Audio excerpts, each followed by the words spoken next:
ang kadiliman ng unang naging kaibigan ni Alejandro Andro del Fuego. Sa loob ng kanyang control room, isang kwartong walang bintana at pinalalamig ng artipisyal na hangin, ang tanging liwanag ay nagmumula sa 24 na monitor na sabay-sabay na nagpapakita ng bawat sulok ng kanyang teritoryo. Ang Hacienda del Silencio. Mula sa matayog na pader sa labas hanggang sa pinakatagong pasilyo sa loob, walang nakaliligtas sa kanyang mga mata. Bawat galaw ng hardinero, bawat pagwawalis ng katulong, bawat paglipad ng ibon sa kanyang hardin ay nakatala. Siya ang hari sa kahariang ito na siya mismo ang nagdisenyo. Isang kahariang walang tunog ng tawanan, walang init ng yakap, isang perpektong kulungan na binuo niya para protektahan ang dalawang pinakamahalagang bagay sa kanyang buhay at para ilayo ang sarili sa lahat ng iba pa. Isang mahinang katok sa bakal na pinto ang pumutol sa kanyang pagbabantay. Hindi niya inalis ang kanyang tingin sa mga monitor. Pasok! Utos niya. Ang boses ay kasing lamig ng hangin sa silid. Pumasok ang kanyang pinagkakatiwalaang mayordoma, si Aling Martha. Sir Alejandro, narito na po siya. Papasukin mo siya sa library. Kakausapin ko siya roon. Masusunod po. Sa isa sa mga monitor, kitang-kita niya ang pagdating ng babae. Sinundan ng kanyang mga mata ang bawat hakbang nito. Simpleng puting bestida, buhok na nakapusod, at isang pares ng mga matang tila hindi pa nakakakita ng kasamaan sa mundo. Sa paningin ni Andro, ang inosenteng anyo nito ang pinakapanganib sa lahat. Ganyan din nagsimula si Isabela. Pinatay niya ang mga monitor at tumayo. Inayos niya ang kanyang damit. Isinuot ang maskara ng isang walang emosyong bilyonaryo at lumakad patungo sa silid-aklatan. Naabutan niyang nakatayo sa gitna ng silid si Clara Santos. Magalang na nakatungo habang pinagmamasdan ang isang larawan sa ibabaw ng fireplace, ang larawan ng kanyang yumaong ina. Napansin ni Andrew ang isang panandaliang ngiti sa mga labi nito, isang ngiting hindi para sa kanya. Miss Santos, sabi niya, at ang boses niya ay sapat na para pawiin ang anumang damang ngiti sa silid na yon. Mabilis na humarap si Clara, bahagyang nagulat. Mr. Del Fuego, magandang umaga po. Hindi siya sumagot. Umupo siya sa kanyang malaking silyang gawa sa leather sa likod ng kanyang mesa at itinuro ang silya sa harap. Maupo ka. Sumunod si Clara. Ang katahimikan ay mabigat, halos nakakabingi. Para kay Andro, ito ay isang sandata. Hahayaan niyang mabalisa ang babae. Hahayaan niyang lumabas ang tunay nitong kulay. Bakit mo gustong magtrabaho dito? Tanong niya. Diretsahan. Walang paligoy-ligoy. Hindi na tinag si Clara. Dahil kailangan ko po ng trabaho, sir. At dahil nabasa ko po sa anunsyo na kailangan ninyo ng yaya para sa 2 bata. Mahilig po ako sa mga bata. Lahat ng aplikante ay nagsasabi niyan. Sagot ni Andro. Ang mga mata ay matalim na nakatitig. Sinusuri ang bawat kibot ng kanyang mga labi. Ang bawat kurap ng kanyang mga mata. Ano ang maibibigay mo na hindi kayang ibigay ng iba? Huminga ng malalim si Clara. Hindi ko po alam kung ano ang kaya nilang ibigay. Pero ang maibibigay ko po ay ang aking buong atensyon, ang aking pasensya, at ang aking pag-aalaga. Hindi lang bilang trabaho, kundi bilang isang taong nakakaintindi na ang mga bata ay nangangailangan ng higit pa sa pagkain at laruan. Kailangan po nila ng kalinga. Kalinga. Ang salitang iyon ay parang isang sampal kay Andro. Ito ba ang tingin ng babaeng ito? Na pinapabayaan niya ang kanyang mga anak? Isang bahagi niya ay nagalit, ngunit ang mas malaking bahagi ay nakaramdam ng isang kirot. Ang mga anak ko ay mayroon ng lahat, mariin niyang sinabi. Ang kailangan nila ay isang taong susunod sa mga patakaran ko. Naiintindihan ko po iyon, mahinahong sagot ni Clara. Biglang bumukas ang pinto at pumasok ang dalawang bata.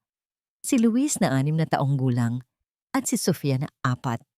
Tahimik silang lumapit sa kanilang ama. Ang kanilang mga mata ay nakatungo sa sahig. Walang sigla, parang dalawang manikang debaterya na malapit nang maubusan ng enerhiya. Ito ang epekto ng Hacienda del Silencio. Luis, Sofia, sabi ni Andro.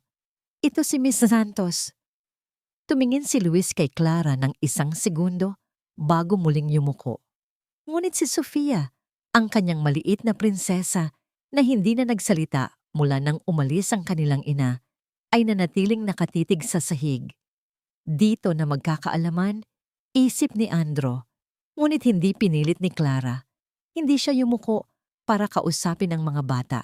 Hindi siya ngumiti ng pilit. Nanatili lang siyang nakaupo at sa isang tinig na kasing lambing ng isang oyayi, nagsimula siyang magsalita. Hindi sa mga bata, kundi sa kawalan.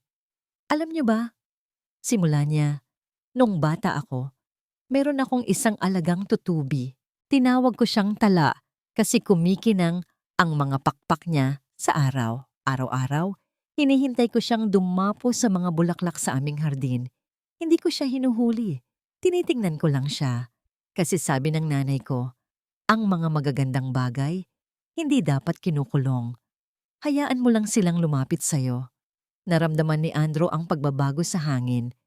Maging siya ay nakuha ng kwento. Dahan-dahang itinaas ni Luis ang kanyang ulo. At si Sofia ay dahan-dahang lumakad palapit kay Clara. Huminto siya sa harap ng dalaga. Ang mga maliliit niyang kamay ay nakakuyom sa gilid ng kanyang damit. Hindi gumalaw si Clara. Nagpatuloy lang siya. Isang araw, hindi na dumating si Tala. Nalungkot ako. Umiyak ako. Pero kinagabihan, pagtingin ko sa langit, nakita ko ang pinakamaliwanag na bituin at naisip ko, baka si Tala iyon. Naging bituin na siya para bantayan ako mula sa malayo. At doon, sa gitna ng nakabibinging katahimikan ng silid-aklatan, inilahad ni Sofia ang kanyang maliit na kamay at ipinatong ito sa tuhod ni Clara. Natigilan si Andro mula sa kanyang control room. Napanood niya ang hindi mabilang na mga therapist na sumubok at nabigo. Napanood niya ang sarili niyang mga pilit na pag-alo na nauwi lang sa pag-iwas ng kanyang anak. Ngunit ang babaeng ito, sa loob lamang ng ilang minuto, ay nagawang abutin ng kanyang anak sa isang paraan na hindi niya kailanman nagawa. Para siyang isang kandila sa gitna ng kadilimang matagal na niyang nilikha. Isang maliit na liwanag na nagbabantang sirain ang lahat ng pader na kanyang itinayo. Panganib. Iyon ang isinisigaw ng kanyang isip. Pag-asa. Iyon ang ibinubulong ng kanyang puso. Sa huli, ang pagiging ama ang nanaig. Tumayo siya. Tanggap ka na, sabi niya, formal at malamig pa rin. Bukas ka magsimula. Sasabihin sa iyo ni Aling Martha ang lahat ng patakaran. Tumayo si Clara. Isang ngiti ng pasasalamat ang gumuhit sa kanyang mukha. Maraming salamat po, sir. Hindi po kayo magsisisi. Tingnan natin. Isip ni Andro. Hinatid niya si Clara hanggang sa pinto. Bago ito tuluyang makalabas, nagsalita siyang muli. Ang bawat salita ay may bigat ng isang babala. Bawat galaw mo sa loob ng pamamahay na ito ay nakabantay. Huwag kang magkakamali. Ang unang umaga ni Clara sa Hacienda del Silencio ay sinalubong ng isang katahimikang may kasamang bigat. Hindi ito ang payapang katahimikan ng probinsya na kanyang kinalakihan. Ito ay isang katahimikang pilit, isang katahimikang nagbabantay. Paglabas niya ng kanyang silid, naramdaman niya agad ang mga ito, ang mga mata sa pader. Hindi mga totoong mata, kundi maliliit at bilog na lente ng kamera. Nakatago sa mga sulok ng kisame, sa likod ng mga palamuti, sa gitna ng mga bookshelf. Walang buhay, walang emosyon, ngunit ang titig ay mas matalim pa sa anumang mapanghusgang tingin. Naramdaman niya ang pagtayo ng kanyang mga balahibo. Para siyang isang isda sa loob ng isang mamahaling aquarium, bawat galaw ay sinusuri. Ngunit nang makita niya sina Luis at Sofia na tahimik na nakaupo sa hapagkainan, nag-aagahan ng walang imik, napalitan ng determinasyon ang kanyang kaba. Iyon ang dahilan kung bakit siya narito. Hindi para kay Mr. Del Fuego, kundi para sa dalawang batang tila nakalimutan na kung paano maging bata. Magandang umaga, Luis. Magandang umaga, Sofia. Bati niya. Dala ang pinakamasaya niyang ngiti. Tumingin lang sa kanya si Luis bago muling yumuko sa kanyang pagkain. Si Sofia ay hindi man lang gumalaw. Hindi nasiraan ng loob si Clara. Alam niyo ba, ang paborito kong laro noong bata ako ay tagu-taguan. Gusto niyo bang maglaro pagkatapos ninyong kumain? Sa unang pagkakataon, nakita niya ang kislap sa mga mata ni Luis. Isang maliit na kislap, ngunit sapat na yon. Tumango ito ng dahan-dahan. Pagkatapos ng agahan, dinala niya ang mga bata sa malawak na hardin. Sige, ako ang taya, sabi niya, at pumikit habang nakaharap sa isang malaking puno. 1, 2, 3. Narinig niya ang mahihinang yabag ng mga bata sa damuhan. Isang tunog na matagal nang nawala sa lugar na yon. Ngumiti siya. Ito na ang simula. 10. Handa na ba kayo o hindi? Heto na ako. Masigla niyang sabi. Ngunit pagmulat niya, hindi ang mga batang nagtatago ang kanyang nakita. Nakatayo sa kanyang harapan, si Alejandro Del Fuego. Ang muka ay singtigas ng batong monumento. Sa likod nito, nakatayo sina Luis at Sofia. Ang mga balikat ay muling nalaglag. Ang kislap sa kanilang mga mata ay tuluyan ng namatay. Anong ginagawa mo? Tanong ni Andro. Ang boses ay mababa at kontrolado. Naglalaro lang po kami, sir. Sagot ni Clara. Pilit na pinapanatili ang kanyang nangiti. Bawal ang larong yan dito. Mariin nitong sinabi. For security reasons. Paano kung magtago sila sa isang lugar na hindi abot ng kamera? Paano kung may mangyari sa kanila? Natigilan si Clara. Pero sir, nasa loob naman po tayo ng bakuran. Ligtas po sila dito. Ako ang magsasabi kung ligtas sila o hindi. Putol ni Andro sa kanya. Pumasok na kayo sa loob. Oras na para sa kanilang pag-aaral. Walang nagawa si Clara kundi sumunod. Habang naglalakad pabalik sa mansyon, naramdaman niya ang titig ni Andro sa kanyang likuran at ang titig ng napakaraming mata mula sa mga pader. Ang tanghalian at hapunan ay dumaan sa parehong nakabibinging katahimikan. Tanging ang tunog ng mga kubyertos na tumatama sa pinggan ang maririnig. Sinubukan ni Clara na magbukas ng usapan, ngunit bawat tanong niya ay sinasagot lang ni Andro ng isang tango o isang maikling salita. Ang mga bata ay nanatiling tikom ang bibig. Tila natatakot na baka ang kanilang boses ay makabasag sa marupok na katahimikan ng bahay. Pagsapit ng gabi, pagkatapos niyang ihatid ang mga bata sa kanilang silid tulugan, alam niyang may kailangan siyang gawin. Hindi niya hahayaang matapos ang araw sa ganitong paraan. Umupo siya sa pagitan ng kama ni na Luis at Sofia. Nakita niya ang maliit na itim na tuldok sa sulok ng kisame, isang kamera. Alam niyang nanonood si Andro. Alam niyang hinahamon niya ang mga patakararan nito. Pero hindi siya natakot. Sa isang mahinang boses, nagsimula siyang magkwento. Noong unang panahon, sa isang kahariang gawa sa salamin, may isang prinsipe at isang prinsesa na nakatira sa isang napakataas na tore. Nagsalita siya tungkol sa mahika, sa mga diwata, at sa isang matapang na ibon na nagturo sa prinsipe at prinsesa kung paano muling tumawa. Habang nagkukwento siya, naramdaman niya ang titig ng kamera na parang isang pisikal na bagay na nakadagan sa kanya. Ngunit hindi siya tumigil. Patuloy siya. Ang kanyang boses ay isang sinulid ng init sa malamig na silid hanggang sa maramdaman niyang bumigat na ang paghinga ng dalawang bata. Nakatulog na sila, hindi dahil sa utos, kundi dahil sa kapayapaan. Dahan-dahan siyang tumayo at lumabas ng silid. Habang naglalakad sa pasilyo, pabalik sa kanyang kwarto, isang bagay ang pumukaw sa kanyang atensyon. Isang malaking painting sa dingding, ngunit kakaiba ito. Habang ang lahat ng larawan ay maayos na nakasabit, ito ay nakaharap sa pader. Dahil sa kuryosidad, maingat niyang itinaas ang frame at inikot ito. Bumungad sa kanya ang mukha ng isang napakagandang babae. Ang mga mata nito ay mapang-akit.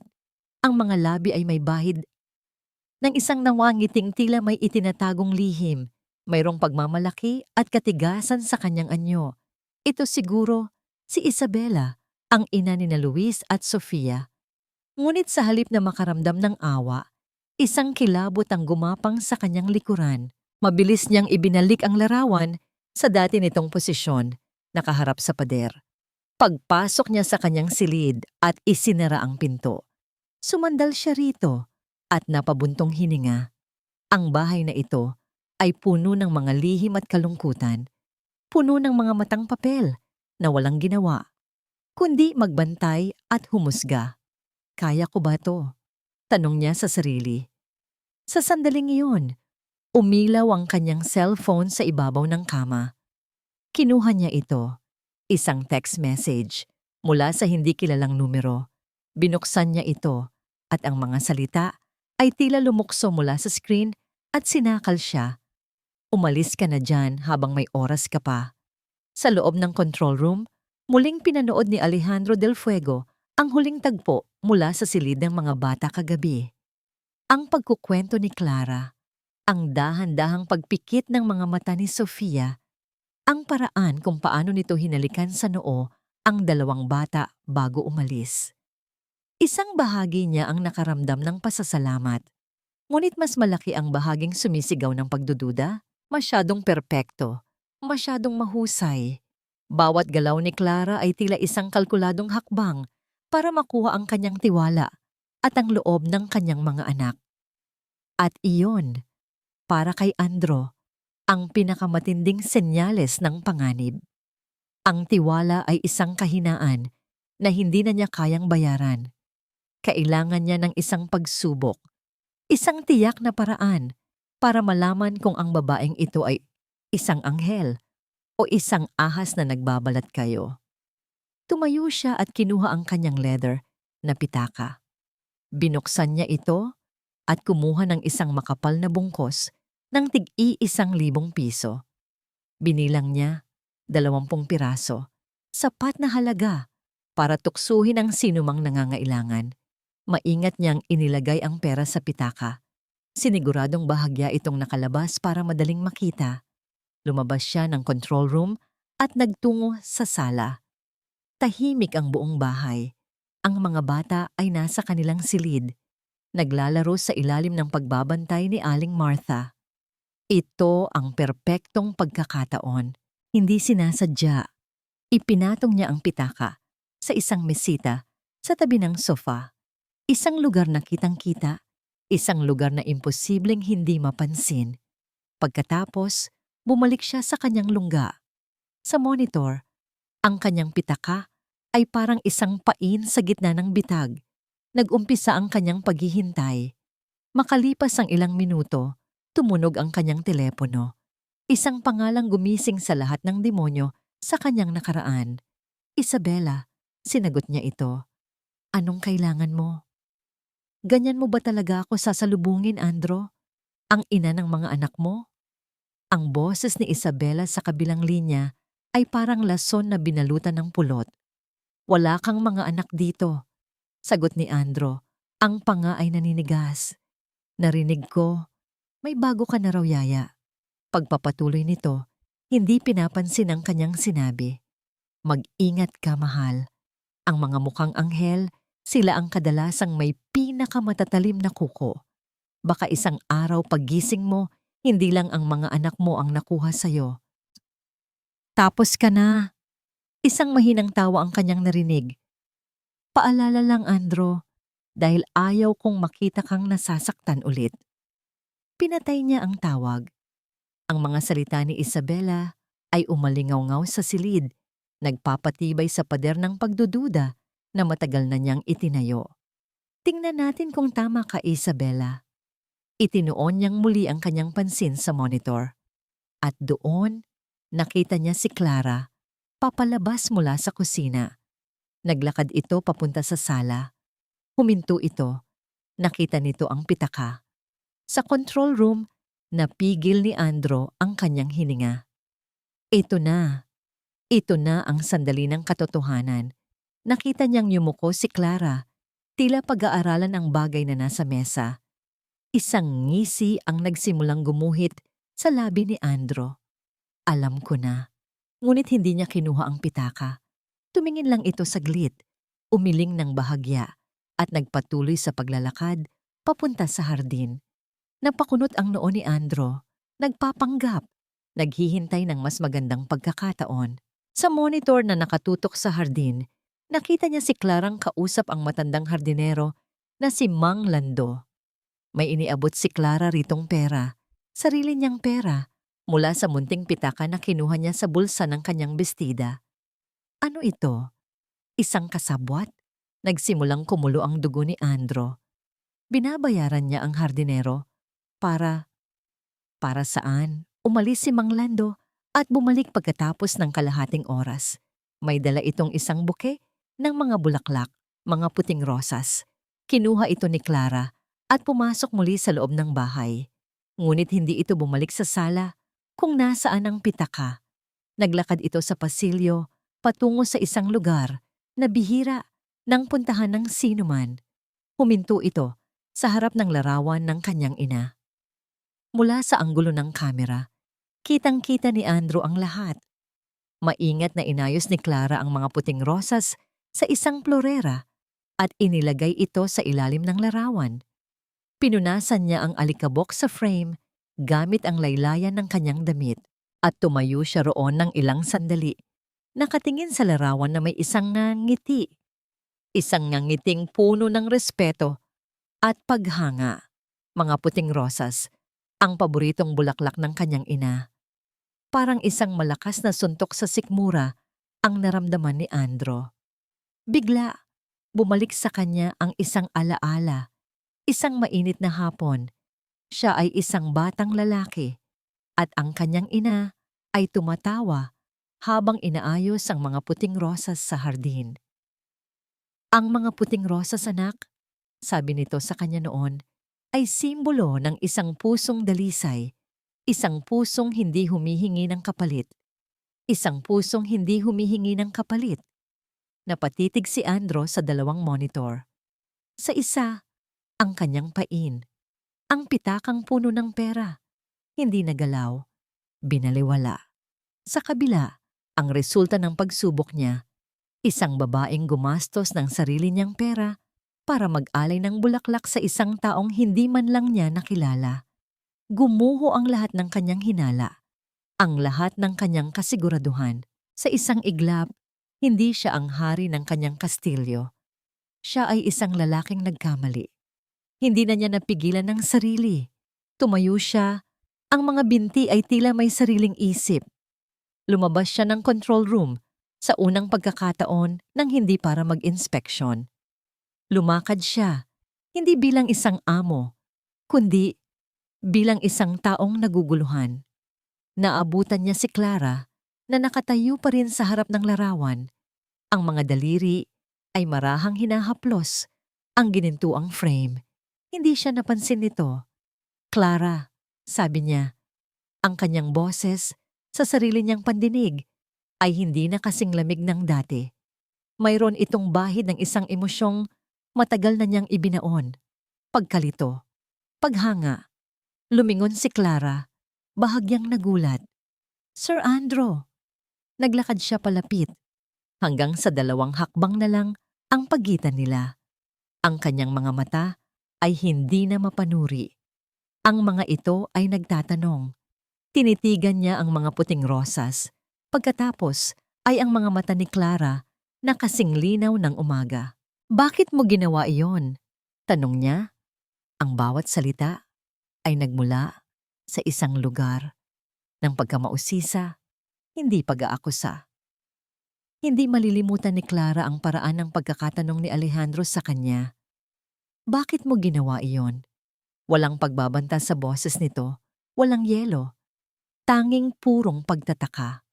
At sa isang iglap, ang takot na naramdaman ni Clara sa lalaki ay napalitan ng isang bagay na mas malambot, pag-unawa. Nakita niya sa likod ng matigas na anyo nito ang isang taong nalilito. Dahil po, mukha siyang mabait sa larawan, mahina niyang sagot, itinuturo ang yumaong ina ni Andro. At ang mga puting rosas po, simbolo iyon ng kadalisayan. Naisip ko lang po na nararapat iyon para sa kanya. Isang mahabang katahimikan ang namagitan sa kanila. Tinitigan siya ni Andro, ang mga mata nito ay tila sinusubukang basahin ang pinakatagong sulok ng kanyang kaluluwa. Pagkatapos, walang anumang sinabi, tumalikod ito at naglakad paalis. Iniwan si Clarang nakatayo roon. Mas lalo pang naguluhan kaysa dati. Ngunit kinabukasan, may nagbago. Ang hangin sa loob ng Hacienda del Silencio ay tila gumaan ng kaunti. Ang mga utos ni Andro ay hindi na kasing tigas. Ang kanyang mga titig ay hindi na kasing talim. Mayroong isang espasyo na namuo sa pagitan nila. Isang espasyong hindi na puno ng pagdududa, kundi ng maingat na obserbasyon. Nang gabing iyon, habang pinapatulog niya si Sofia, naramdaman ni Clara ang isang kakaibang kalungkutan sa munting bata. Hinaplos niya ang buhok nito at sinimulang himigin ang isang lumang oyayi, isang himig na itinuro sa kanya ng kanyang ina. Isang himig na laging nagpapakalma sa kanyang puso. Hindi niya alam ang mga salita. Tanging ang malambing at paulit-ulit na melodiya. Dahan-dahan, naramdaman niyang lumuwag ang pagkakakuyom ng mga kamao ni Sofia. Ang paghinga nito ay lumalim. Ang tensyon sa munting katawan ay nawala. Samantala, sa control room, natigilan si Andro. Ang monitor na nagpapakita ng silid ng mga bata ay nakamute, ngunit ang audio sensor ay nakabukas.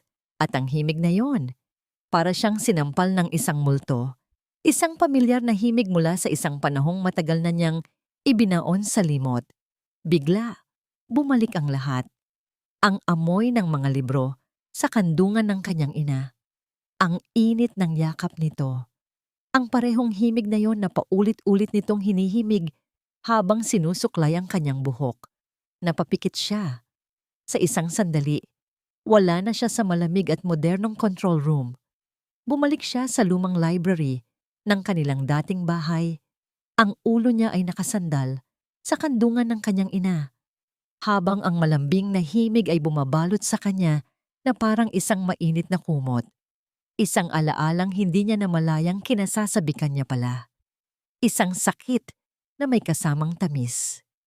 Hindi niya kayang manatili sa silid na yon, kung saan ang lahat ay kontrolado at walang pakiramdam. Mabilis siyang tumayo. Ang dibdib ay sumisikip. Kailangan niya ng hangin. Kailangan niyang makita ito. Ngunit pagdating niya sa pasilyo, sarado na ang pinto ng silid ng mga bata. Huli na siya. Tumayo lang siya roon, nakikinig sa katahimikan na ngayon ay hindi na nakakabingi, kundi puno ng isang himig na nag-iwan ng marka. Kinabukasan, mayroong isang bagong enerhiya si Clara. Ang pagbabago, kahit gaano kaliit, ay nagsisimula sa isang hakbang. Dinala niya ang mga art material sa sala at tinuruan sina Luis at Sofia kung paano magpinta gamit ang kanilang mga daliri. Sa sahig sila umupo, napapaligiran ng mga papel at mga patak ng makukulay na pintura. Si Luis, sa wakas, ay may ngiti na sa kanyang labi. Maging si Sofia ay tahimik na isinasawsaw ang kanyang maliliit na daliri sa pulang pintura. Sa gitna ng kanilang munting kasiyahan, isang anino ang tumabon sa kanila. Tumayo si Andro sa bukana ng sala. Ang kanyang anyo ay kasing imposible ng isang estatwa sa gitna ng isang palaruan. Inaasahan ni Clara ang isang sermon. Inaasahan niya ang galit. Ngunit ang lumabas sa bibig nito ay isang bagay na yumanig sa pundasyon ng Hacienda del Silencio. Hayaan mo silang maglaro sa labas. Natigilan si Clara. Pipo? Sa hardin. Pag-uulit ni Andro. Ang boses ay mariin ngunit walang bakas ng galit na narinig niya noon. May araw. Kailangan nila ng araw. Isang nangiting hindi napigilan ang sumilay sa labi ni Clara. Opo, sir. Masusunod po. At sa unang pagkakataon, sa loob ng maraming buwan, ang damuhan ng Hacienda del Silencio ay muling narinig ang tunog ng maliliit na mga paang naghahabulan. Ang halakhak ni Luis ay umalingaw-ngaw sa hangin, isang tunog na kasing ganda ng musika. Maging si Sofia ay tumatakbo, ang kanyang mga kamay ay nakaunat na tila sinusubukan niyang yakapin ng hangin. Nakatayo sa di kalayuan, pinanood sila ni Andro, hindi mula sa kanyang mga monitor. Naroon siya sa hardin, isang pisikal na presensya. Nakita niya ang kislap sa mga mata ng kanyang mga anak. Isang kislap na matagal na niyang hindi nakikita. Isang kislap na akala niya ay tuluyan ng ninakaw ni Isabela. At nakita niya si Clara, tumatakbo kasama ng mga bata. Ang buhok nito ay sumasayaw sa hangin. Ang tawa nito ay nakikipagsabayan sa halakhak ni Luis. Sa sandaling iyon, hindi siya isang yaya. Siya ang araw na sinasabi ni Andro. Sa gitna ng paghahabulan, hindi napansin ni Clara ang isang naligaw na laruan sa damuhan. Natapakan niya ito, nawalan siya ng balanse at napasigaw ng bahagya. Inaasahan niyang babagsak siya sa malambot na damo. Ngunit hindi yun ang nangyari. Isang pares ng malalakas na braso ang mabilis na sumalo sa kanya mula sa likuran. Ang mundo niya ay biglang huminto sa pag-ikot. Ang init ng katawan ni Andro ay bumalot sa kanya. Ang amoy nito, isang halo ng mamahaling pabango at kape, ay biglang pumuno sa kanyang mga pandama. Dahan-dahan siyang lumingon. Ang kanilang mga mukha ay ilang pulgada na lang ang pagitan. Nakita niya ang kanyang sarili sa itim na mga mata ni Andro. At sa mga matang iyon, wala na ang yelo, wala na ang pader. Mayroong isang bagay doon na hindi pa niya nakikita dati. Isang bagay na hilaw, isang bagay na tila naguguluhan, isang bagay na malambot, parang kuryenteng dumaloy sa kanilang dalawa. Isang boltahe ng emosyong hindi nila pinangalanan. Si Clara ang unang umiwas ng tingin. Ang pisngi niya ay nag-iinit. Sa salamat, nauutal niyang sabi. Mabilis siyang inalalayan ni Andro na makatayo ng maayos at humakbang ito paatras. Tila na paso. Mag-ingat ka sa susunod, sabi nito. Ang boses ay bahagyang garalgal. Ang sandaling iyon ay nabasag ng isang matinis na tunog. Ang tunog ng intercom mula sa gate. Pareho silang napalingon sa direksyon ng mansyon. Makalipas ang ilang segundo, narinig nila ang boses ni Aling Martha sa mga speaker na nakakalat sa hardin. Ang boses nito ay nag-aalangan, puno ng pag-aalala. Sir Alejandro, agad na bumalik ang lamig sa mukha ni Andro. Ang pader na gumuho, ilang sandali lang ang nakalipas, ay muling itinayo. Mas mataas at mas matibay. Ano yon, Martha? Isang buntong hininga ang narinig nila bago sumagot ang matanda. Si Senyora Isabela po, nasa gate. Ang pangalang iyon, Isabela. Para itong isang kidlat na gumuhit sa maaliwalas na kalangitan. Sa isang iglap, ang init ng araw ay biglang nanlamig. Ang halakhak ni Luis na umalingaw-ngaw sa hardin ay biglang naputol. Ang sandali ng kahinaan at koneksyon sa pagitan ni Andro at Clara ay naglaho. Pinalitan ng isang pader ng yelo na mas matibay pa kaysa dati. Bumalik ang hari ng Hacienda del Silencio. Pumasok kayo sa loob. Ngayon din, utos ni Andro, hindi kay Clara, kundi sa mga anak niya. Ang boses niya ay walang emosyon, ngunit ang bigat nito ay sapat na para sundin ng walang tanong. Naramdaman ni Clara ang takot sa mga bata. Ang kislap sa kanilang mga mata ay napalitan ng pamilyar na anino. Mabilis niyang inakbayan ang dalawa. Halika kayo, mga anak. Magbabasa tayo ng libro sa loob. Habang naglalakad sila pabalik sa mansyon, si Andrew ay nagmamadaling pumasok sa kanyang control room. Sa pinakamalaking monitor, bumungad sa kanya ang mukha ni Isabela. Perpekto pa rin ang pagkakaayos ng buhok nito. Ang kolorete sa labi ay walang kamali-mali. Nakatayo ito sa labas ng gate, ngumingiti sa kamera na parang isang artistang naghihintay ng kanyang eksena. Isinuot ni Andrew ang kanyang headset at pinindot ang intercom. Umalis ka. Ang nangiti ni Isabela ay lumawak, ngunit hindi umabot sa kanyang mga mata.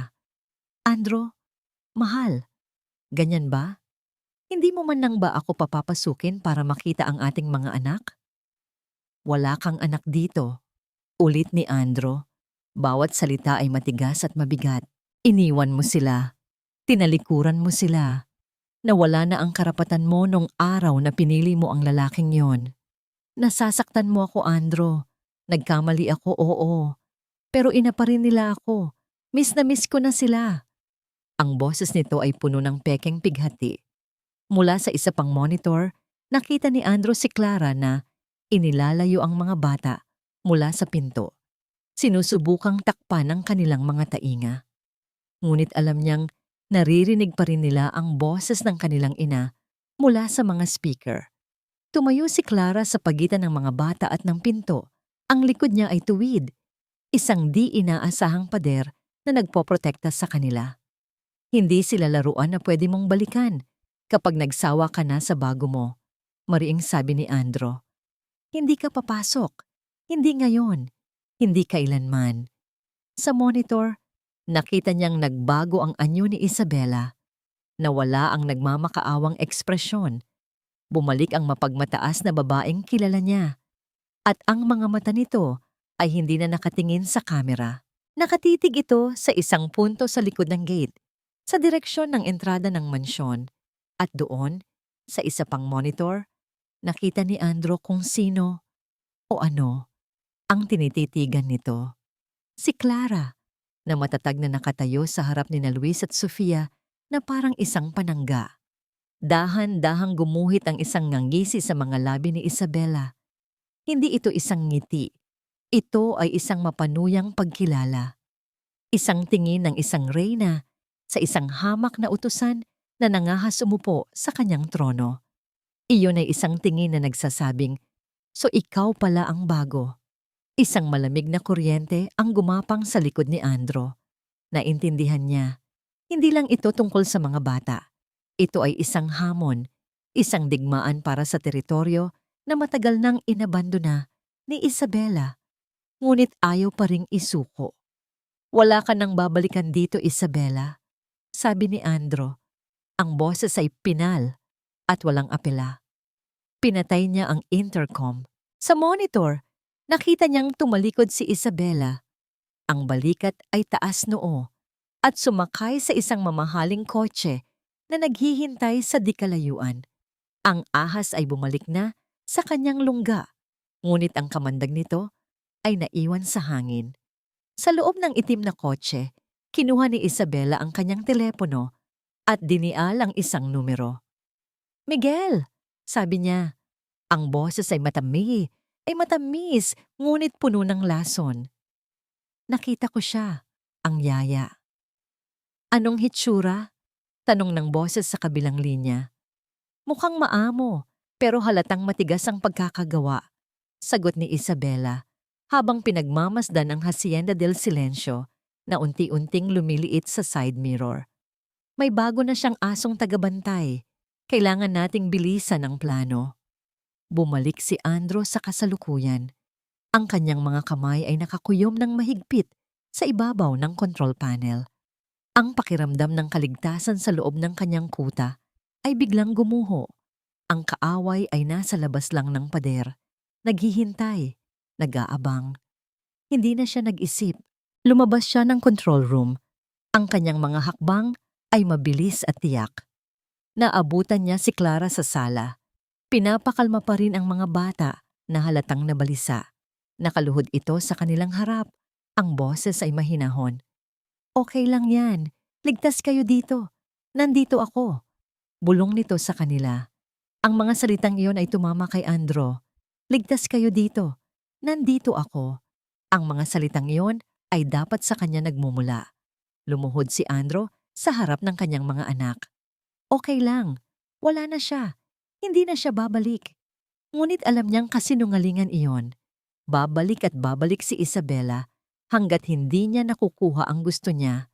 Tumayo siya at humarap kay Clara. Ang mga mata nila ay muling nagtagpo, ngunit ngayon wala na ang kislap ng nakaraan. Tanging ang anino ng panganib na paparating. Mula ngayon, sabi niya, ang boses ay autoritatibo. Doblehin ang pagbabantay. Walang lalabas, walang papasok na hindi ko alam. Tumango si Clara, naiintindihan ang bigat ng sitwasyon. Aalis na sana siya para dalhin ang mga bata sa kanilang silid nang muling magsalita si Andro. Ang boses niya ay bahagyang humina, tila may pag-aalinlangan. Huwag mong hihiwalayan ang mga bata. Huminto siya sandali. Ang mga mata ay nakatitig ng diretso kay Clara na parang nakikiusap. Ang tingin na yon ay hindi na para sa isang empleyado. Iyon ay para sa isang kakampi. At huwag mo akong hiwalayan. Ang mga huling salita ni Alejandro, huwag mo akong hiwalayan, ay bumuo ng isang hindi nakikitang pader sa pagitan nila. Ngunit ito'y isang pader na pareho nilang pinoprotektahan. Ang mga sumunod na araw ay lumipas na may kasamang bigat at tensyon. Bawat anino ay tila mas mahaba. Bawat tunog ay tila mas malakas. Si Clara ay naging anino ni na Luis at Sofia. Hindi sila iniiwan kahit isang saglit. Habang si Andro naman ay halos tumira na sa kanyang control room. Ang mga mata ay laging pagod at mapagbantay. Sa kabila ng takot, sinikap ni Clara na panatilihin ang isang piraso ng normalidad para sa mga bata. Isang mainit na hapon, habang si Andro ay may mahalagang video conference, naisip niyang dalhin ang mga bata sa swimming pool, isang lugar na bukas, maliwanag, at madaling bantayan. Maglalaro lang tayo sa mababaw na parte, okay? Paalala niya sa dalawa na tuwang-tuwang tumango. Habang pinanonood niya sina Luis at Sofia na masayang nagtatampisaw, hindi niya maiwasang sulyapan ang itim na dome ng security camera na nakatutok sa kanilang direksyon. Nasanay na siya rito. Naging bahagi na ito ng tanawin. Ngunit ngayon, ang presensya nito ay nagbibigay sa kanya ng kakaibang kapanatagan. Alam niyang sa likod ng lenteng iyon, kahit abala, ay may isang pares ng mga matang nakabantay din. Yaya Clara, tingnan mo! Sigaw ni Luis, hawak ang isang bolang lumulutang. Kaya kong ipatalbog sa tubig. Ngumiti si Clara. Ang galing mo, Luis. Lumingon siya kay Sofia na tahimik na naglalaro sa hagdan ng pool. Ligtas sila. Kontrolado ang lahat. Ibinalik niya ang tingin kay Luis, ngunit wala na ang bata sa dati nitong pwesto. Ang bola nito ay dahan-dahang lumulutang palayo, papunta sa mas malalim na bahagi. Isang maliit na kaba ang gumapang sa dibdib ni Clara. Luis? Tumingin siya sa paligid. Sa likod ng mga upuan, sa maliit na cottage, baka nagtatago. Ngunit naalala niya ang utos ni Andro, bawal ang taguan. Luis? Tawag niya ulit. Ang boses niya ay may bahid na ng pag-aalala. Sinulyapan niya ang security camera sa itaas na parabang nagtatanong dito. Ngunit isang bagay ang mali. Ang maliit na pulang ilaw na laging kumikindat ay patay. Sa control room, biglang nag-static ang imahe sa monitor na may label na pool area bago tuluyang maging itim. Damn it! Bulong ni Andro sa gitna ng kanyang conference call. Sa hardin, ang kaba ni Clara ay naging purong takot. Iniwan niya si Sofia sa hagdan at mabilis na umikot sa pool. At doon niya nakita si Luis. Nakahandusay sa basang semento sa kabilang dulo ng pool. Sinusubukan nitong abutin ang bola na sumabit malapit sa drain. Ang sahig ay madulas. Isang maling galaw lang. Luis, huwag kang gagalaw. Sigaw niya. Ngunit huli na. Sa pag-abot ni Luis, dumulas ang kanyang mga paa. Ang kanyang ulo ay tumama ng malakas sa gilid ng pool at ang kanyang munting katawan ay gumulong, walang buhay, papasok sa tubig. "Luis!" Ang sigaw ni Clara ay puno ng pagkasindak, isang tunog na yumanig sa buong hasyenda. Walang pag-aalinlangan. Tumakbo siya, nilundag ang mga natitirang hakbang at buong lakas na tumalon sa tubig. Ang lamig ng tubig ay parang mga karayom na tumusok sa kanyang balat, ngunit hindi niya ito ininda. Ang tanging nakikita niya ay ang anyo ni Luis na dahan-dahang lumulubog. Inabot niya ito, hinila pataas, at niyakap ng mahigpit habang mabilis na lumalangoy pabalik sa gilid. Isinampa niya ang bata sa semento. Umuubo ito at sumusuka ng tubig. Buhay. Buhay siya. Niyakap ni Clara si Luis. Ang kanyang katawan ay nanginginig hindi dahil sa lamig, kundi dahil sa takot. Nakakaalis lang. Hinaplos niya ang likod nito, ang basang buhok nito, habang ang sarili niyang mga luha ay humahalo sa tubig na tumutulo mula sa kanyang mukha. Hindi niya alintana ang sarili niyang basang-basa at nanginginig na katawan. Ang mahalaga lang ay ang batang humihinga sa kanyang mga bisig. Sa sandaling iyon, isang malakas na yabag ang kanyang narinig. Nakatayo si Andro sa gilid ng pool. Ang mukha ay isang maskara ng galit at pag-aalala. Ang unang pumasok sa isip niya ay hindi pag-aalala, kundi hinala. Ang kamerang biglang nasira. Ang aksidente. Masyadong nagkataon. Anong nangyari? Tanong niya. Ang boses ay matigas. Ang kanyang mga mata ay nagpalipat-lipat mula sa sirang kamera, kay Clara at sa kanyang anak.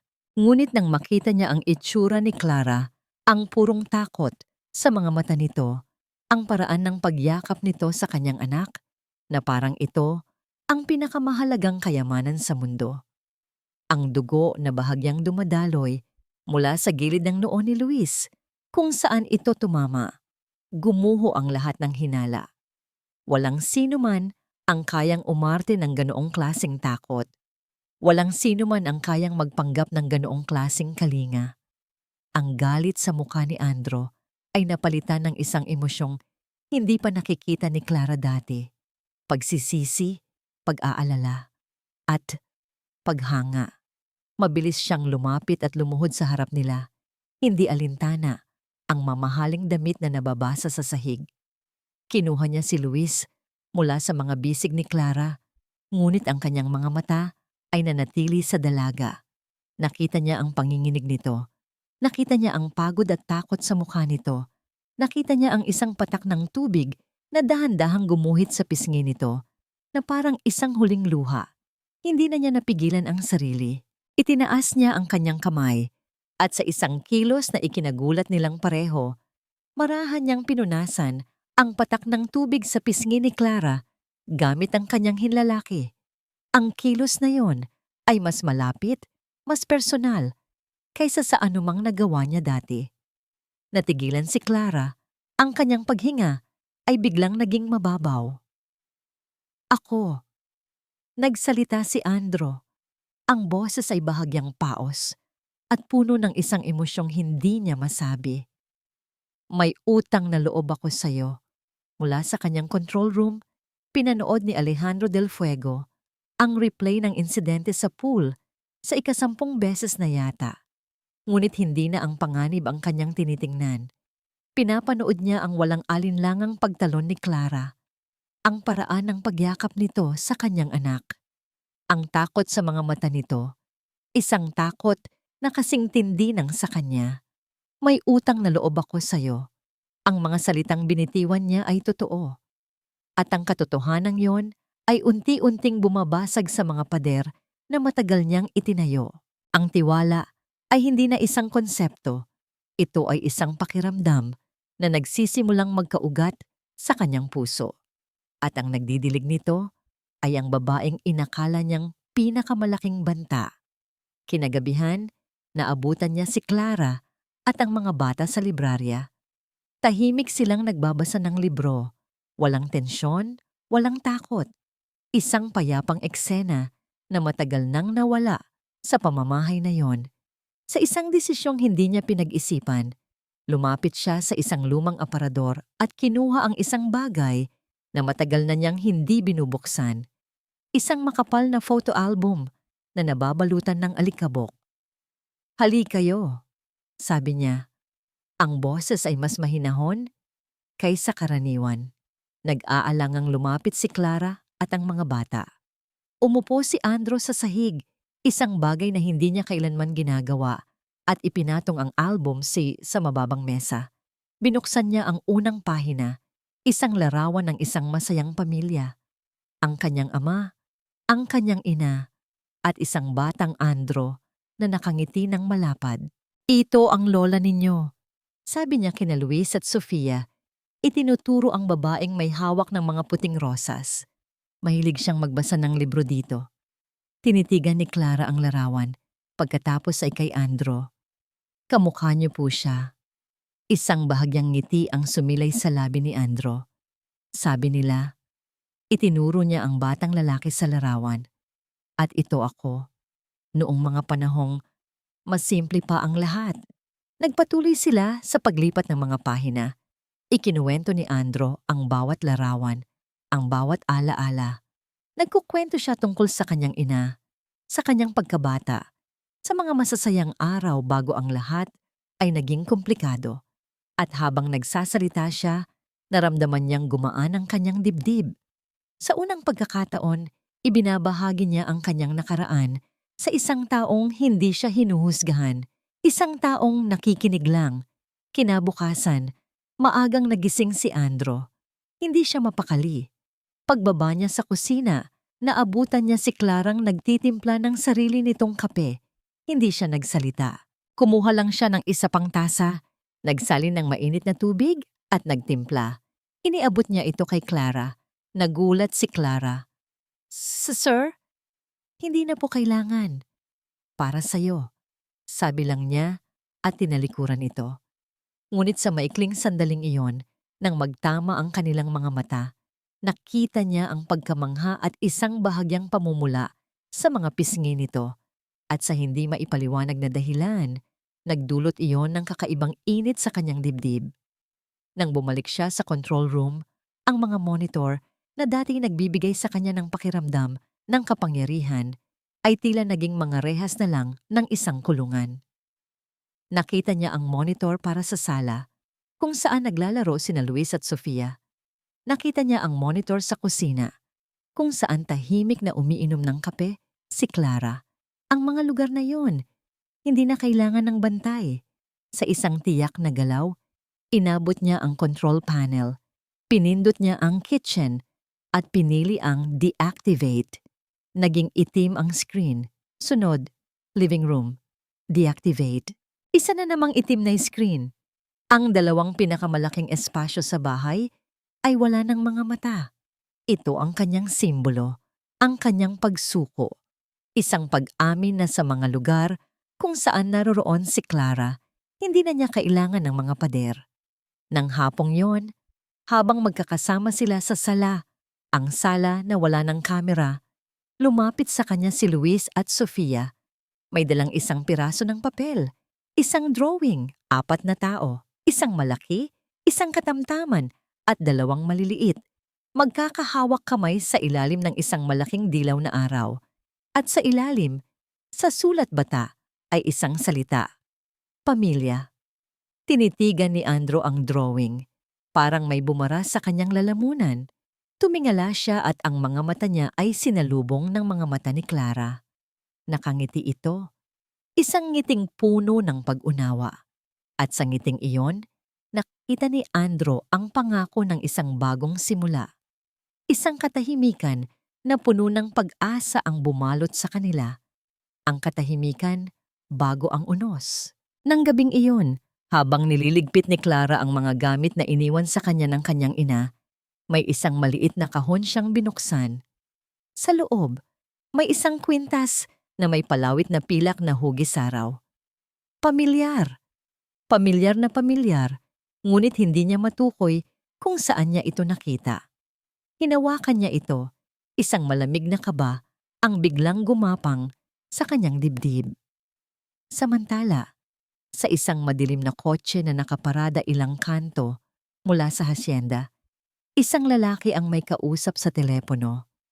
Ayos na ang matandang hardinero, ulat ni Miguel kay Isabela. Binigyan ko ng alok na hindi niya matatanggihan. Wala nang makakagulo sa atin sa likod. Mabuti, sagot ng malamig na boses sa kilang linya. Handa na ang lahat para bukas ng gabi. Ang bagong tiwala sa loob ng Hacienda del Silencio ay parang isang manipis na salamin. Maganda tingnan, ngunit napakarupok. Para kay Clara, ang salaming iyon ay nagsimula nang magkaroon ng lamat. Nagsimula ito sa isang maliit na bagay, ang pagkawala ni Mang Lando.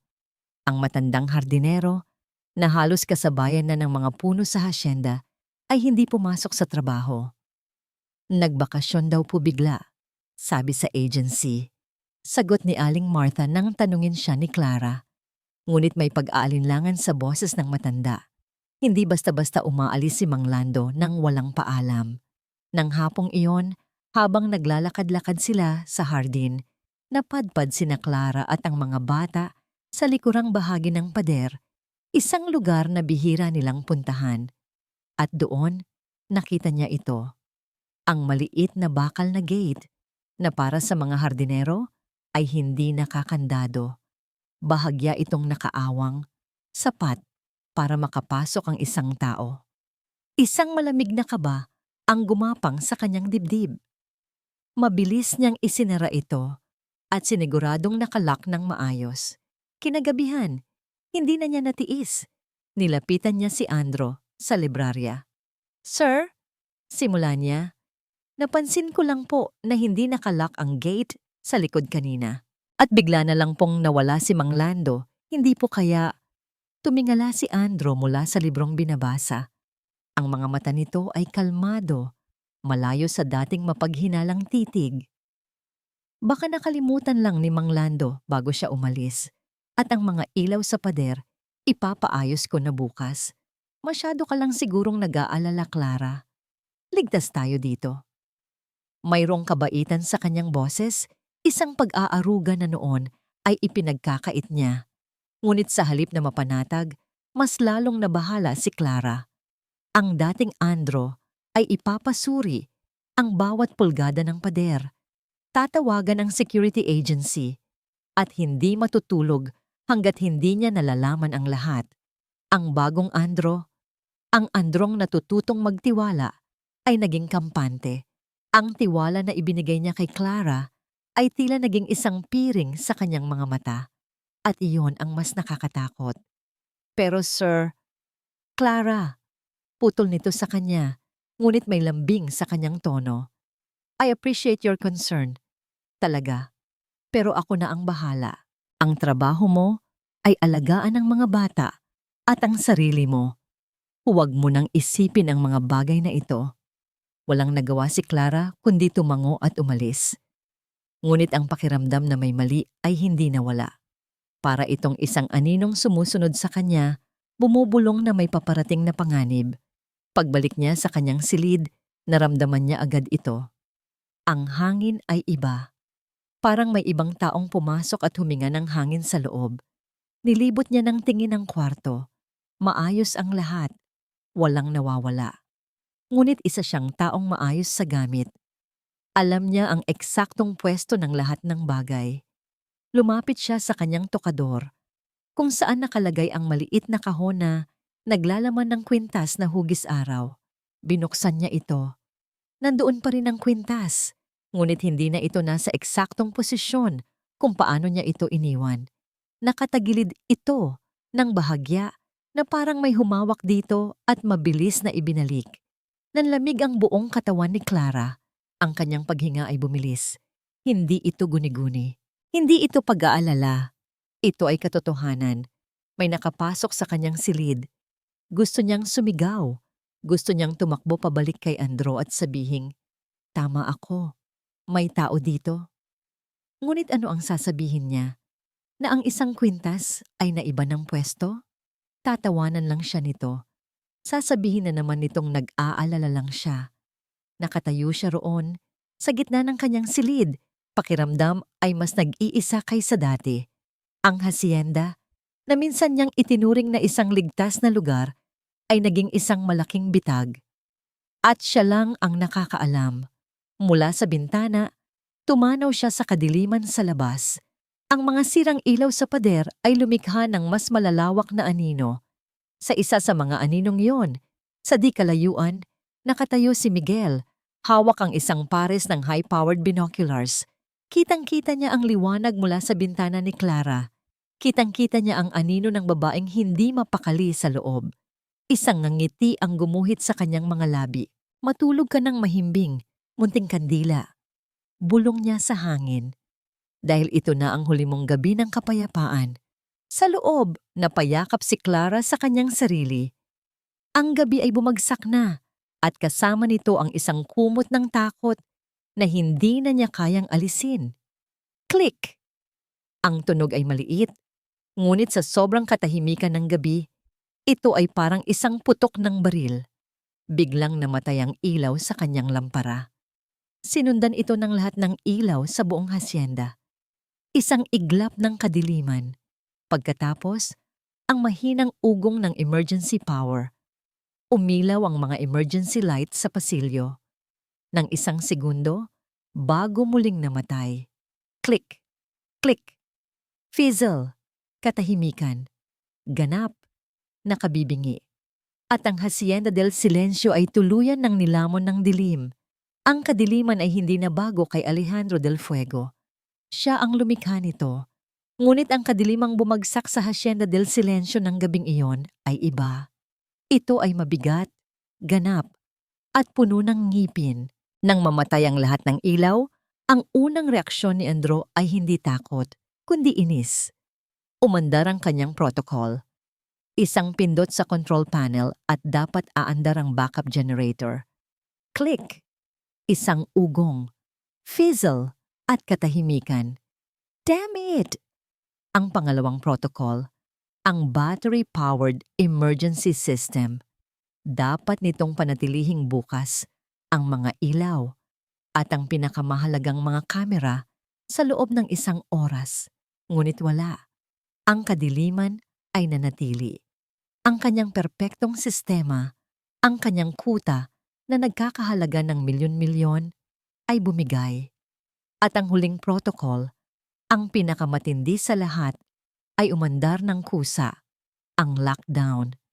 Isang malakas na clank ang umalingaw-ngaw sa buong control room habang ang mga bakal na trangka ay bumababa at isinasara ang pinto na gawa sa purong asero.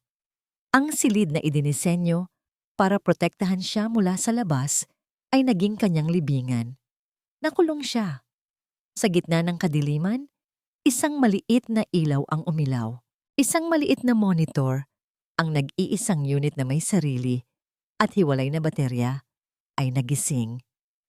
Ang imahe ay malabo, black and white, parang isang eksena mula sa isang horror film. Ipinapakita nito ang pasilyo sa ikalawang palapag. At doon, nakita niya sila. Dalawang anino. Dalawang lalaking gumagalaw ng may katiyakan na para bang kabisado nila ang bawat sulok ng bahay. Hindi ito ordinaryong pagnanakaw. Mayroon silang misyon at ang kanilang direksyon ay iisa, ang silid ng kanyang mga anak. Isang ungol ang kumawala sa lalamunan ni Andro. Isang ungol ng isang hayop na nakakulong. Buong lakas niyang sinuntok ang pader na bakal. Ang tunog ay mapurol at walang pag-asa. Wala itong epekto. Gumalaw ka! Hayop! Sigaw niya sa pinto. Ang kanyang boses ay naging isang sigaw ng purong desperasyon. Sinipa niya. Itinulak ng kanyang buong katawan. Ngunit ang bakal ay hindi natinag. Ang kanyang mga mata ay bumalik sa monitor. Puno ng helplessness. Nakita niyang bumukas ang pinto ng kwarto ni na Luis at Sofia. Ngunit hindi ang mga magnanakaw ang pumasok. Si Clara. Ang mukha nito ay maputla sa ilalim ng liwanag ng buwan na tumatagos sa bintana. Ngunit ang kanyang mga mata ay alerto at matapang.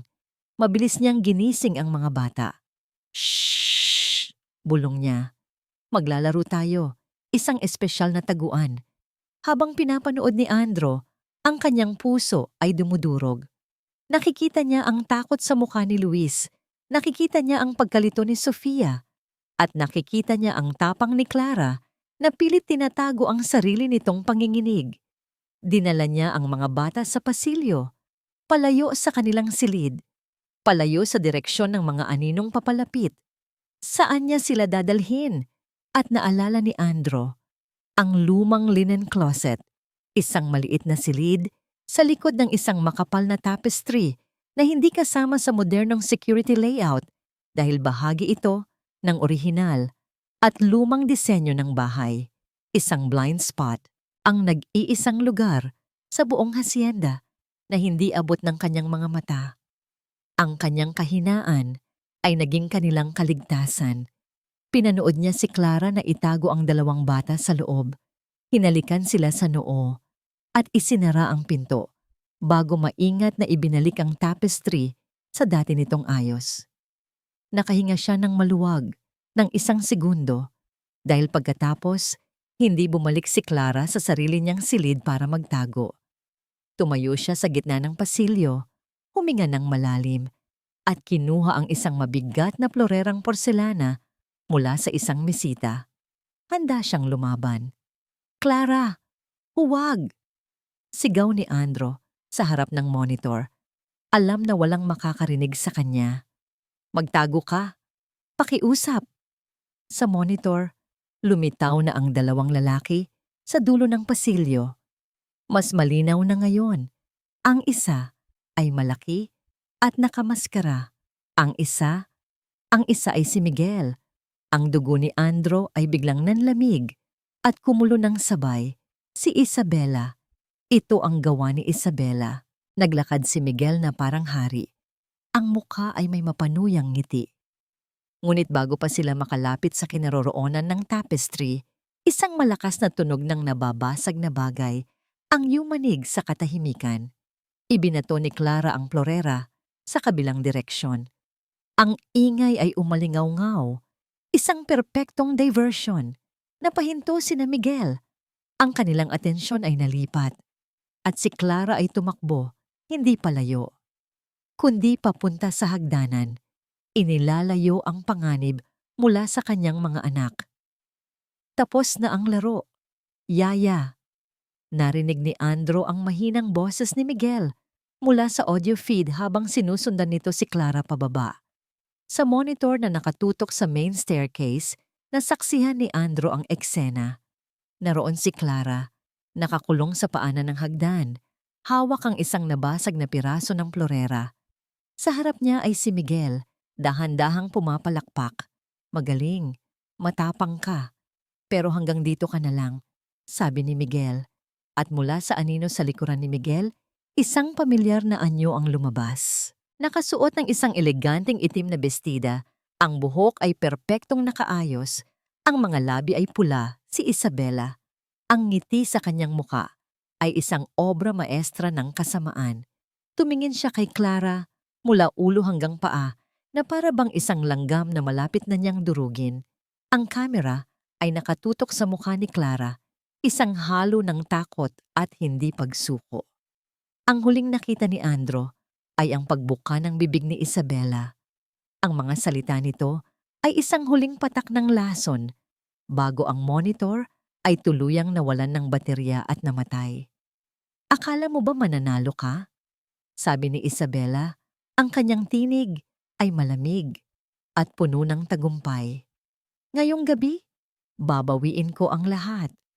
At si Alejandro del Fuego ay naiwan sa ganap na kadiliman.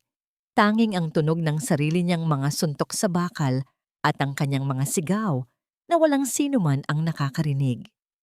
Ang ngiti ni Isabela ay isang sining, isang perpektong pagpipinta ng tagumpay sa ibabaw ng purong kasamaan. Hinawakan nito ang braso ni Clara ng mahigpit. Ang mga kuko nito ay bumaon sa kanyang balat. Sa kabilang kamay, may kumislap, isang maliit at matulis na letter opener na kinuha nito mula sa mesa sa pasilyo. Hindi sapat para pumatay, ngunit sapat para manakot, sapat para mag-iwan ng peklat. Alam mo, nakakatawa. Bulong ni Isabela, ang hininga ay amoy mamahaling alak. Ginawa ni Andrew ang lahat para gawing kuta ang lugar na ito. Pero nakalimutan niya, ang pinakamalaking panganib ay hindi laging nasa labas, minsan nasa loob na. Nanginginig ang buong katawan ni Clara, ngunit pinilit niyang tumayo ng tuwid. Wala kang makukuha dito, Isabela. Tumawag na ako ng pulis. Isang kasinungalingan, ngunit ito lang ang sandata niya. Isang malutong na halakhak ang kumawala kay Isabela. Talaga ba? Tingin mo ba ganoon ako katanga? Itinutok nito ang dulo ng letter opener sa leeg ni Clara. Ang plano ay perpekto. Pagkatapos naming makuha ang mga bata, itatanim namin ang ebidensya sa kwarto mo. Nanlamig si Clara. Anong ebidensya? Isang bagay na magpapatunay na matagal mo na itong binalak, na ang pamilya mo ay matagal nang may pagnanasa sa yaman ng mga Del Fuego. Ngumisi si Isabela. Ang kwintas na iniwan sa iyo ng nanay mo. Ang kwintas na regalo ng hangal kong biyanan. Gagamitin namin yon para palabasin na kasabwat ka sa isang kidnapping plot para makakuha ng ransom. Ikaw ang magiging kontrabida. At si Andrew, mawawasak siya. Hindi na siya muling magtitiwala kahit kanino. At iyon ang tunay na tagumpay. Ang lahat ay nag-ugnay sa isip ni Clara. Ang pagpasok sa kanyang silid, ang kwintas. Ang plano ay hindi lang pagnanakaw. Ito ay pagwasak ng isang buong pagkatao. Kadiliman, katahimikan, pagkatalo. Ngunit sa gitna ng desperasyon, isang alaala ang lumitaw. Ang mga salita ng security consultant na nagdisenyo ng silid. Sir, there is a final fail-safe measure, a manual override. It will destroy the entire security grid, but it will open the door. Kinapa niya ang pader sa likod ng main panel. Ang kanyang mga daliri ay nanginginig sa galit. Nahanap niya ito, isang maliit, halos hindi kapansin-pansing uka sa bakal. Ipinasok niya ang kanyang mga kuko at buong lakas na hinila. Bumukas ang isang maliit na kompartimento. Sa loob, isang malaking pulang lever. Para sa'yo ito, Isabela. Ungol niya. Buong bigat ng kanyang katawan, ibinaba niya ang lever. Isang nakabibinging dagundong ang yumanig sa buong hasyenda. Isang tunog ng metal na pumuputok at mga kable na nagpuputukan. Ang mga pulang emergency light ay sumindi at nanatiling sindi. At ang mabigat na bakal na pinto ay umangat. Dahan-dahan na parang isang halimaw na nagigising. Bago pa man ito tuluyang bumukas, sumuot na si Andrew sa ilalim. Tumakbo siya. Hindi na iniinda ang mga sugat sa kanyang balikat mula sa pagsiksik sa bakal. Ang tanging nasa isip niya ay ang imahe ni Clara na nakaharap sa panganib. Siya ay parang isang sugatang hayop na pinakawalan at ang kanyang teritoryo ay nilapastangan. Narinig ni Clara ang dagundong. Narinig ni Isabela, narinig ni Miguel, lahat sila ay napalingon sa direksyon ng hagdanan kung saan ang isang anino ay mabilis na bumababa. Hindi ito ang Andrew na kilala nila. Ang kanyang damit ay gusot, ang kanyang buhok ay gulo, at ang kanyang mga mata ay nag-aapoy sa isang paraan na hindi pa nila nakikita. Andrew! Sigaw ni Isabela nagulat. Ngunit hindi siya pinansin ni Andrew. Ang kanyang mga mata ay nakatuon kay Miguel. Sa isang sigaw na puno ng galit, sumugod siya. Ang sumunod na nangyari ay isang eksena ng purong kaguluhan. Nagulat si Miguel sa biglaang pagsalakay. Ang suntok ni Andrew ay tumama sa kanyang panga. Nagpatalsik sa kanya sa sahig. Ang isa pang kasamahan ay sinubukang sumugod. Ngunit sinalubong siya ni Andrew ng isang sipa na nagpahiga sa kanya. Bitawan mo siya! Sigaw ni Andrew kay Isabela. Ang kanyang boses ay isang kulog. Itinutok ni Isabela ang letter opener nang mas mariin sa leeg ni Clara. Isang hakbang pa, Andro, at dudugo ang bago mong laruan. Ngunit sa sandaling iyon, isang tunog mula sa labas ang pumutol sa kanilang lahat. Wow! Wow! Wow! Ang tunog ng mga sirena ng pulis. Malakas. Papalapit. Si Miguel, na nakahiga sa sahig, ay namutla. Pulis? Sabi mo, walang pulis. Sigaw niya kay Isabela. Ang kanyang boses ay puno ng takot. Patahimikin mo siya, utos ni Isabela. Ngunit huli na. Ang takot ay mas malakas kaysa katapatan. Bumangon si Miguel. Ang mga kamay ay itinaas sa pagsuko. Hindi ako. Hindi ako ang may plano nito. Siya. Siya ang may pakana ng lahat. Kidnapping. Pagtatanim ng ebidensya. Lahat siya. Ang maskara ni Isabela ay tuluyang gumuho. Ang kanyang muka ay napuno ng galit at pagkagulat. Sa isang malakas na kalabog, bumukas ang pinto at pumasok ang mga pulis. Ang kanilang mga baril ay nakatutok. Isang hiwalay na security team. Ang lihim na layer ng proteksyon ni Andro na direktang konektado sa presinto. Binitawan ni Isabela si Clara at sinubukang tumakbo. Ngunit wala na siyang mapupuntahan. Habang pinoposasan siya ng mga pulis, ang kanyang mga mata ay puno ng apoy. Hindi pa tayo tapos, Sandro. Sigaw niya. Ang kanyang boses ay umalingaw-ngaw sa sala. Sisirain kita. Tandaan mo iyan. Sisirain ko kayong lahat. Pagkatapos, katahimikan. Ang mga kontrabida ay kinaladkad palabas. Ang mga pulis ay nagsimulang mag-imbestiga. Ngunit sa gitna ng lahat, ang mundo ni na Andro at Clara ay huminto. Nakatayo sila, ilang talampakan ang pagitan. Nanginginig pa rin si Clara. Si Andro ay hingal na hingal. Ang galit ay unti-unting napapalitan ng pag-aalala. Niyakap ni Clara ang kanyang sarili habang ang dalawang bata, na ginabayan na palabas ni Aling Martha mula sa kanilang pinagtataguan, ay tumakbo papalapit sa kanila. Mami Clara! Daddy! Yumakap ang mga bata sa kanila at sa ibabaw ng ulo ng kanyang mga anak, tinitigan ni Andro ang babaeng sumagip sa kanila. Ang babaeng halos mamatay para sa kanila. Ang babaeng pinagdudahan niya hanggang sa huli. Ang lahat ng gusto niyang sabihin, ang pasasalamat, ang pagsisisi, ang paghingi ng tawad, ay bumara sa kanyang lalamunan. Isa lang ang salitang lumabas. Clara? Lumipas ang ilang araw, ngunit ang mga anino ng gabing iyon ay nanatili sa mga pasilyo ng Hacienda del Silencio. Ang mga pulis ay umalis na. Ang mga sirang gamit ay naayos na. Ngunit ang katahimikan ay iba na. Hindi na ito ang mabigat na katahimikang dulot ng takot, kundi isang katahimikang naghihintay. Isang katahimikang naghahanap ng lunas. Sa loob ng mga araw na yon, halos hindi nag-usap sina Andro at Clara. Pareho silang abala sa pag-aalaga sa mga bata, sa pagtiyak na ang trauma na kanilang naranasan ay unti-unting mapapalitan ng pakiramdam ng kaligtasan. Ngunit sa pagitan ng mga ngiti para sa mga bata at sa mga normal na gawain, mayroong isang hindi nabibigkas na bigat sa pagitan nilang dalawa. Isang hapon, nakita ni Andro si Clara na nakaupo mag-isa sa hardin. Ang parehong hardin kung saan minsan silang nagkatitigan, kung saan minsan siyang sinagip. Sa ngayon, ito ay naging isang lugar ng kapayapaan. Huminga siya ng malalim. Oras na. Oras ng harapin ang mga multo, hindi lamang ng nakaraang gabi, kundi ng buong nakaraan niya. Naglakad siya palapit at umupo sa tabi niya.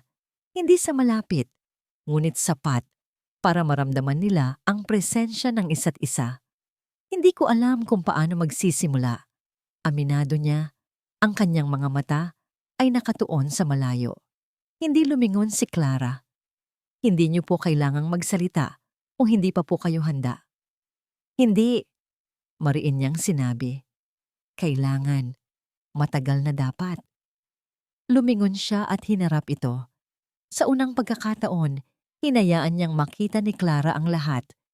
Ang pagsisisi, ang pasasalamat, ang kahihiyan.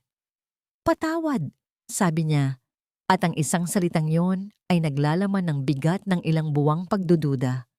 Patawad dahil pinagdudahan kita. Patawad dahil ginawa kong kulungan ng lugar na ito. Patawad dahil sa aking takot. Muntik ka ng mapahamak. Tumingin sa kanya si Clara. Ang mga mata nito ay malumanay at puno ng pag-unawa. May mga sugat po na mahirap paghilumin, sir.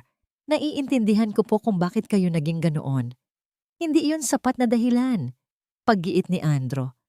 Ang takot ko ay naging lason at halos lasunin nito ang lahat ng mabuti sa paligid ko. Kasama ka na roon. Tumayo siya at may kinuha sa kanyang bulsa. Isang lumang sobre. May gusto akong ipakita sa'yo. Inabot niya ito kay Clara. Nag-aalangan man ay kinuha niya ito. Sa loob ay isang liham. Ang sulat ay lumana, ngunit nababasa pa. At sa ilalim ay ang pangalan ng kanyang ina. Elena Santos. Hindi ito sulat mula sa kanyang ina. Ito ay sulat para sa kanya. At ang nakapirma sa dulo ay isang pangalang hindi niya inaasahan. Leticia Del Fuego, ang ina ni Andro. Ilang araw matapos ang insidente, pagpapatuloy ni Andro, habang inaayos namin ang mga gamit sa librarya. Nahulog ito mula sa isa sa mga libro ni Mama. Ngayon ko lang din ito nabasa. Nanginginig ang mga kamay ni Clara habang binabasa niya ang sulat. Ito ay isang liham ng pasasalamat mula kay Leticia para kay Elena, ang kanyang ina. Pinasasalamatan nito ang kanyang ina sa pagiging isang tapat na kaibigan at nurse, isang kandila sa kanyang kadiliman noong mga huling araw nito. At sa huling talata, nabanggit nito ang isang regalong ibinigay niya kay Elena. Isang maliit na kwintas na hugis araw bilang simbolo ng liwanag na dinala niya sa aking buhay. Itinaas ni Clara ang kanyang nanginginig na kamay at hinawakan ang sarili niyang kwintas na suot niya ngayon. Alam ko na, sabi ni Andro. Mula pa noong gabing iyon, nang banggitin ni Isabela ang tungkol sa kwintas. Alam kong may koneksyon, ngunit ang liham na ito, pinatunayan nito ang lahat. Hindi kasakiman ang nagdala sa'yo dito, Clara. Tadhana. Ang mga luha ay nagsimulang mamuo sa mga mata ni Clara. Ang lahat ng bigat, ang lahat ng pag-aalinlangan ay biglang nawala. Ang nanay mo, sabi ni Clara, ang boses ay basag. Ang pinakamabuting tao na nakilala ko. At mukhang nagmana ka sa kanya. Sagot ni Andro, ang kanyang boses ay puno ng emosyon. Sa mga sumunod na araw, isang bagong tunog ang narinig sa buong hasyenda. Ang tunog ng mga martilyo at bareta. Ipinatanggal ni Andro ang lahat. Bawat security camera, bawat sensor, bawat bakal na rehas. Ang mga pader na kanyang itinayo ay isa-isang gumuho, literal at makasagisag. Pinanood ito ni Clara mula sa bintana at sa bawat kamerang natatanggal, pakiramdam niya ay mas malaya siyang nakakahinga. Nang hapong iyon, lumapit sa kanya si Andro habang nakatayo sila sa hardin at pinapanood ang paglubog ng araw. Wala ng mga pader, wala ng mga anino, tanging sila. Tinitigan niya ito ng diretso sa mata, ang kanyang puso ay bukas at walang itinatago sa unang pagkakataon. Tuturuan mo ba akong magtiwalang muli, Clara? Tanong niya. Ang kanyang boses ay halos isang bulong. Mananatili ka ba? At tutulungan akong buuin muli ang bahay na ito para maging isang tunay na tahanan? Lumipas ang 3 buwan. Ang Hacienda del Silencio ay patay na. Sa abo nito, isinilang ang bago nitong pangalan. Hacienda ng Liwanag. Mula sa bintana ng kusina, pinanood ni Clara ang tanawin sa hardin. Ang dating malungkot at perpektong damuhan ay isa na ngayong masiglang hardin na puno ng iba't ibang kulay ng bulaklak. Ang katahimikan ay napalitan na ng mga tunog na dati ipinagbabawal. Ang malakas na halakhak ni Luis habang hinahabol ang isang paru-paro at ang matamis na pagkanta-kanta ni Sofia habang nagdidilig ng mga halaman. At sa gitna ng lahat, nakaluhod sa lupa, ang dating hari ng Kastilyong Bakal, si Alejandro del Fuego, suot ang isang simpleng puting t-shirt at maong ay may bahid ng lupa sa kanyang pisngi habang tinuturuan si Luis kung paano magtanim ng isang bagong usbong. Dahan-dahan lang, kampeon, narinig ni Clarang sabi ni Andro. Isang ngiti ang maririnig sa kanyang boses. Ang mga halaman, parang tao yan. Kailangan ng kalinga para lumago. Lumabas si Clara, may dalang isang pitsel ng malamig na juice. Ang bawat hakbang niya sa hasyenda ay hindi na mabigat. Ang bawat sulok ay hindi na nagtatago ng mga matang papel. Ang hangin mismo ay tila mas malinis, magaan. Ito na ang tahanan. Daddy! Mami Clara, tingnan niyo po. Sigaw ni Sofia. Itinuturo ang isang maliit na bulaklak na nagsisimula ng bumuka. Nag-smile na po siya. Lumapit si Andro kay Clara, pinunasan ang pawis sa noo. Inabutan siya ni Clara ng isang baso ng juice. Ang kanilang mga daliri ay bahagyang nagdikit. Isang pamilyar na kuryente ang dumaloy sa pagitan nila. Hindi na nakakagulat, kundi isang komportableng init. Mukhang magiging magaling na hardinero ang mga anak mo, sabi ni Clara, nakangiti. Mga anak natin. Pagtatama ni Andro, ang kanyang mga mata ay seryoso at puno ng isang damdamin na laging nagpapatunaw sa puso ni Clara. Pagkatapos ng kanilang merienda, nang ang mga bata ay masayang naglalaro sa di kalayuan, hinawakan ni Andro ang kamay ni Clara. Clara, may ipapakita ako sa'yo, sabi niya. Ang boses ay may kakaibang lambing. Ginabayan niya ito palayo sa kanilang ginagawang hardin, patungo sa isang paboritong sulok ng kanyang ina noon, sa ilalim ng isang malagong puno ng kalachuchi, kung saan kitang-kita ang paglubog ng araw. Ngunit ngayon, ang lugar ay iba. May mga maliliit na fairy lights na nakasabit sa mga sanga, at sa gitna ay isang simpleng upuang gawa sa kahoy na napapalibutan ng mga nakatanim na puting rosas. Andro, ano to? Tanong ni Clara. Namangha. Hindi siya sumagot.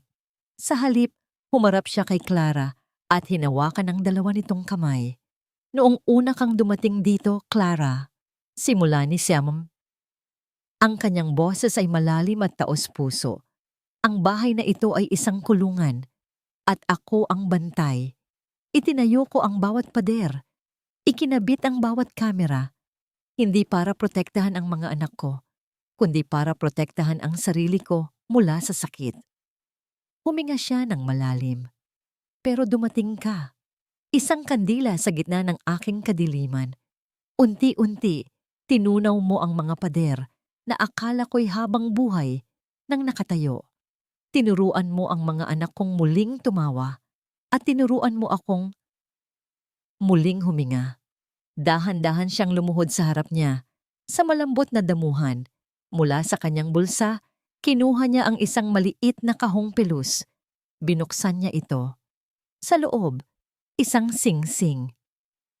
Simple lang ito, hindi magarbo. Ngunit sa gitna, isang maliit na diamanteng hugis bituin. Kumikinang sa ilalim ng papalubog na araw. Clara Santos, sabi niya. Ang kanyang boses ay nanginginig sa unang pagkakataon, hindi dahil sa takot, kundi dahil sa pag-asa. Binigyan mo ng liwanag ang mundo ng mga anak ko. Binigyan mo ng liwanag ang puso ko. Hayaan mo sanang maging liwanag ka ng buhay ko. Habang buhay, pakasalan mo ako.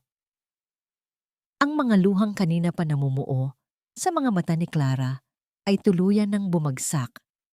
Hindi ito luha ng lungkot, kundi luha ng kaligayahang matagal niyang inasam. Isang kaligayahang hindi niya akalaing posible pala. Hindi siya makapagsalita. Kaya tumango na lang siya, paulit-ulit, habang ang isang nangiti ay pumunit sa kanyang umiiyak na mukha. Oo, bulong niya. Ang salita ay halos hindi marinig. Ngunit para kay Andro, Ito ang pinakamalakas na tunog sa buong mundo. Marahang isinuot ni Andrew ang singsing sa kanyang daliri. Tamang-tama. Tumayo siya at sa isang kilos na puno ng pagsamba at pasasalamat, niyakap niya si Clara ng mahigpit. Sa yakap na yon, lahat ng sakit ng nakaraan ay tuluyan ng naghilom. Naghag sila. Narinig nilang sigaw ni Sofia mula sa di kalayuan. Group hug. Sigaw naman ni Luis. Tumakbo ang dalawang bata at yumakap sa kanilang mga binti. Ang kanilang maliliit na tawa ay humalo sa tahimik na pag-iyak ni Clara at sa malalim na buntong hininga ng kaligayahan ni Andrew. At doon, sa ilalim ng puno ng kalachuchi, sa gitna ng mga puting rosas, ang hasyenda ng liwanag ay naging isang tunay na tahanan, hindi na dahil sa matataas na pader, kundi dahil sa pag-ibig na nagbubuklod sa sa apat na pusong minsan nang naligaw sa dilim, ngunit ngayon ay sabay-sabay na natagpuan ang daan pauwi sa isa't isa. Ang kwentong ating natunghayan ay nagpapaalala sa atin na ang tiwala ay parang isang kandila. Madali itong patayin ng isang ihip ng pagdududa, ngunit kapag ito'y muling sinindihan ng tapang at pag-ibig, ang liwanag nito ay kayang pawiin kahit ang pinakamadilim na nakaraan. Ang tunay na proteksyon ay hindi matatagpuan sa matataas na pader, kundi sa bukas na mga bisig na handang yumakap sa ating mga kahinaan. Maraming salamat po sa inyong walang sawang pagsubaybay at pakikinig sa kwento ni na Andrew at Clara. Sana po ay napulutan ninyo ng aral at inspirasyon ang kanilang paglalakbay. Ano po ang masasabi ninyo sa ating kwento? At anong klasing mga istorya pa po ang gusto ninyong marinig sa mga susunod nating pagtatanghal? I-comment nyo lang po sa ibaba. Ang inyong mga saloobin ay napakahalaga po sa amin. Hindi dito nagtatapos ang ating paglalakbay. Marami pa pong kwentong kasing ganda at mas puno ng aral dito sa aming channel. Kung nagustuhan nyo ang kwentong ito, i-like, i-share sa pamilya at mga kaibigan at mag-subscribe na rin para lagi kayong updated sa mga susunod pa naming kwento. I-click nyo ang notification bell para kayo ang unang makarinig kapag may bago kaming upload. Pagpalain po kayo ng Panginoon, kayo at ang inyong buong pamilya. Hanggang sa muli.